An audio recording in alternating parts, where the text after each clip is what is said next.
Ladies and gentlemen, let's have another big round of applause to Bubblegum, the tipsy elephant.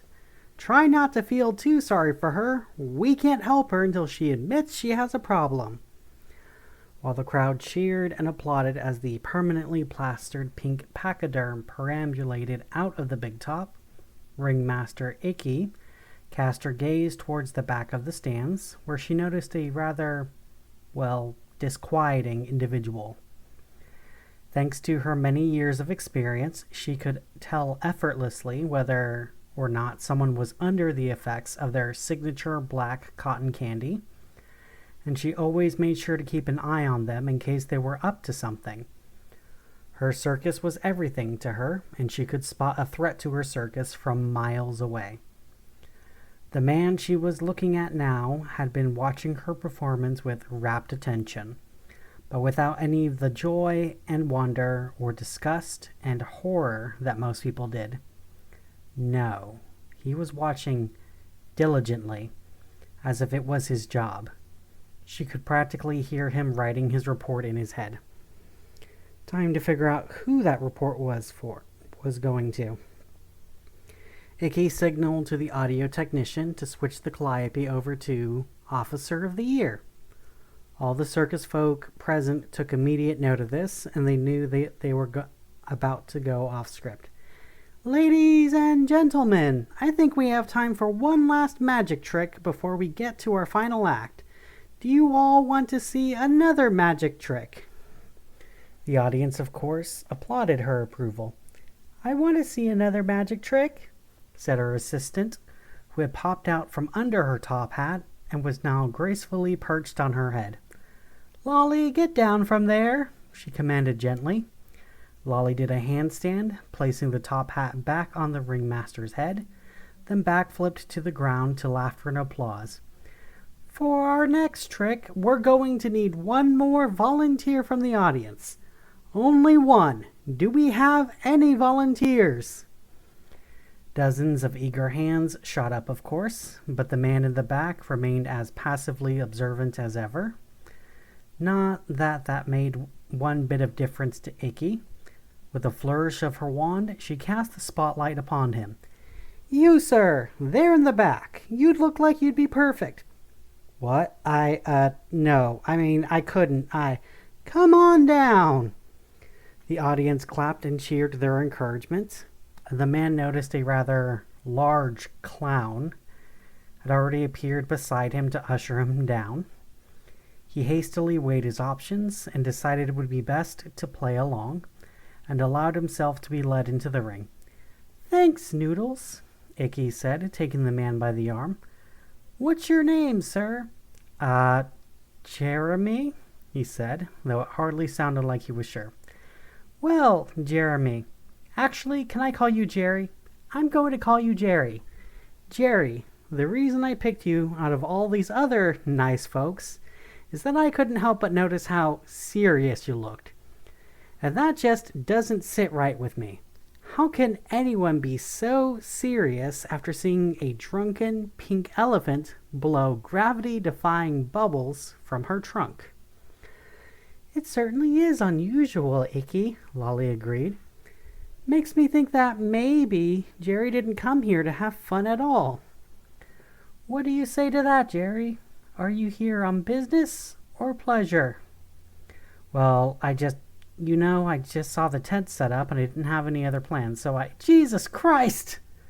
Jeremy's pants had spontaneously combusted, engulfing his entire posterior in fire. The audience roared with laughter as he tried to beat the flames. What the hell is this?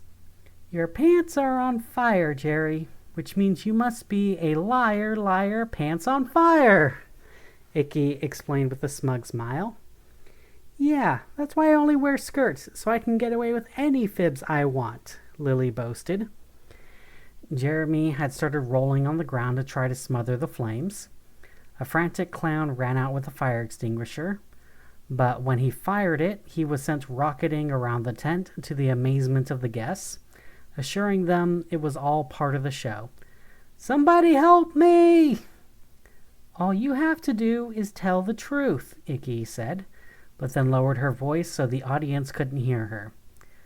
"Why did you come here? Who do you work for?" "I just wanted to see a circus," he claimed. "Fine then. Let your itty-bitty boy parts burn off. Hope you don't got anyone who's going to miss him."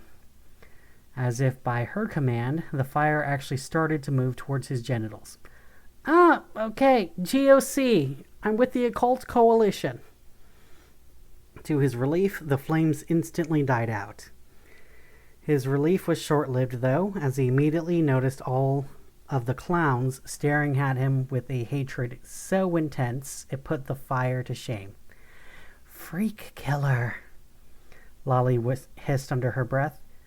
"No, please, I just do recon for them, and I really did just stumble upon your circus.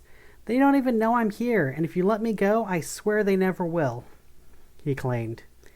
Icky shook her head in contempt and knelt down to speak with him privately. "You just do recon. Every freak you ever ratted out to the GOC is dead. They're literally Nazis bent on wiping my kind from the earth. This circus is a sanctuary for freaks, which means there's no way in hell you're getting out of here alive. Play along, and it will at least be quick." Icky rose to her full height and resumed her cheerful persona. "Ladies and gentlemen, I do apologize for Mr. Jerry's strange and lackluster performance. But luckily, that won't have any effect upon the astounding display of magic you're about to witness. The fuller-than-full human caramel cooker." Lolly and Mr. Noodles hoisted Jeremy up and placed him inside of some sort of elastic harness and shoved a tube and funnel down his throat. Lolly leapt to the top of the harness to hold up the funnel for all to see. A stagehand entered the ring, pulling a large tank filled with pristine white sugar. With some nonsensical magic words and dramatic gestures, Icky drew all the sugar into the air and started spinning it around the ring in a vortex. The sugar assumed the shapes of various exotic animals, elephants and zebras and tigers and the like, racing around the ring on parade as Icky cracked a whip made of sugar to drive them on. One by one, they dove into the funnel to cook inside of Jeremy's stomach. His stomach swelled with burning hot molten sugar until he was sure it would burst, but it didn't. As his stomach expanded, his ribs broke off and his spine was horribly deformed, but yet all of his soft tissues had taken on unnatural elasticity, allowing them to stretch to horrific proportions. His torso continued to enlarge until it was so massive his legs broke underneath him. It was at this point that the harness lifted him up to a dozen feet off the ground. He had swallowed all the sugar, and yet still he kept growing. The harness spun him around faster and faster as Icky led the audience in some sort of chant, but he was in too much pain to care what they were saying. Finally, his skin had become taut. It could stretch no more, and yet whatever was inside him continued to push outwards. He let out one final scream, and then popped like a balloon. Thousands upon thousands of colorfully wrapped caramels rained down upon the audience, most of whom applauded and eagerly scooped him up. Only the few who remained unaffected by the calliope music looked confused, uncertain as to what they had just witnessed. While the lightweight candy had flown across the big top, the heavier viscera had mostly landed in the front rows. Sitting in this splash zone, among others, was their VIP guest, Victor Chan. With as much reserve as he could muster, Victor took out his neckerchief and began wiping off the stray bits of flesh. He was certainly glad he had taken Icky's advice to wear some less expensive clothing. Nevertheless, he fully intended to submit his dry cleaning bill on his next expense report.